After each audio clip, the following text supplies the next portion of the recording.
안녕하세요. 역사산책 잡학다식 채널입니다. 오늘은 세종의 갑인자 주조, 위대한 금속활자, 그러나 금속활자의 잠재력을 살리지 못했다라는 제목의 영상 보내드리겠습니다. 구독과 좋아요 부탁드립니다. 감사합니다. 활자 문화는 동양이 서양보다 앞섰습니다. 더욱이 우리나라의 경우 고려조인 1234년 상정 고급 예문을 금속활자로 인쇄하여 서양의 구텐베르크 성서보다 230년가량 앞섰다는 사실은 널리 알려져 있습니다. 그러나 미국 부통령을 지낸 엘 고어는 구텐베르크가 한국의 금속활자 기술에 영향을 받았을 가능성을 제기하면서도 그것은 우리가 본받기보다 주의해야 할 바람직하지 못한 역사라고 꼬집었습니다. 무엇 때문일까요? 엘 고어에 따르면 한국은 세계 최초로 금속활자를 만들기는 했으나 그 효용을 제대로 살려내지 못했다는 것입니다. 소수 귀족만을 위한 한자 서적을 소량으로 찍어내는 데만 사용하여 문화를 광범위하게 보급할 수 있는 금속 활자의 잠재력이 전혀 발휘되지 못했다는 것입니다. 일단 첨단 기술을 확보하고서도 수백 년간 개량하지 않아 결국 서양에 뒤지게 되었다는 것입니다. 엘고의 말이 과연 옳을까요? 우선 기술적 개량에 대해 살펴보겠습니다. 조선 개국 후 처음 주조된 활자는 태종 3년 개미자였습니다. 이것은 구리로 만든 활자를 밀랍으로 고정시켜 찍어내는 것이었습니다. 개미자는 고려의 활자 기술과 별 차이가 없었으며 쉽게 활자가 움직여서 한두 장 찍고 나면 다시 고정시켜서 다시 찍어야만 했습니다. 따라서 시간이 많이 걸렸습니다. 하루에 10장 정도도 찍어내지 못했다 하니 목판 인쇄술과 별반 차이가 없었습니다. 이렇게 볼 때 약 100년 동안 기술적 진보가 전혀 없었다고 보아야 할 것입니다. 그러나 세종대에 들어 다른 양상이 나타났습니다. 문화군주 세종은 더 많은 책을 보급할 수 있는 수단으로 활자를 주목했습니다. 그래서 활자를 담당하는 주자소를 크게 확충하고 장소도 경복궁 안으로 이전하는 등 활자 개량에 큰 관심을 가졌습니다. 그리하여 세종 2년 경자자를 주조하였습니다. 그것은 고정이 더 잘 되게끔 활자의 몸체가 조판 틀에 잘 들어맞도록 개량한 것이었습니다.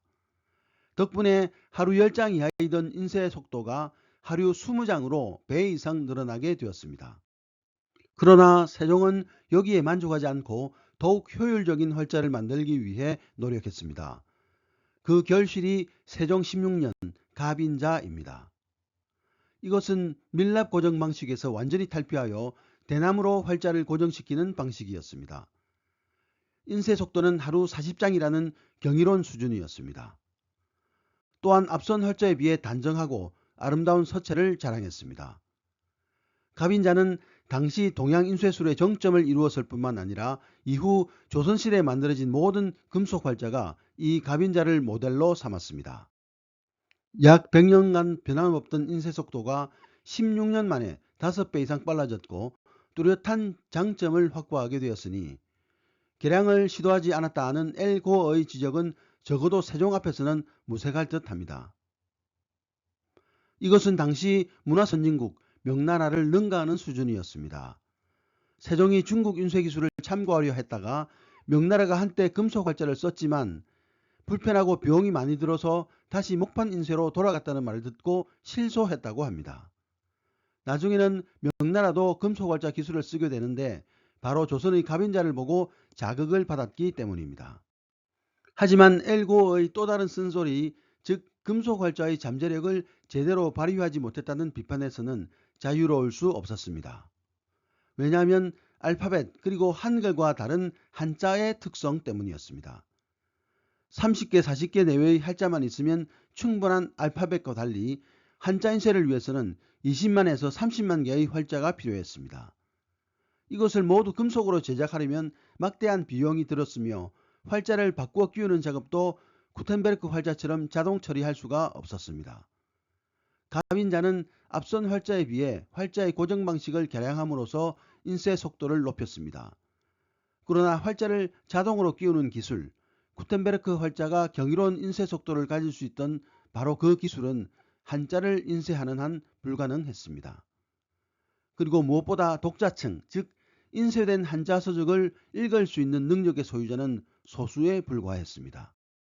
그러므로 서양의 활자와 달리 조선의 활자는 소수를 위한 소량의 책만 찍어내었습니다.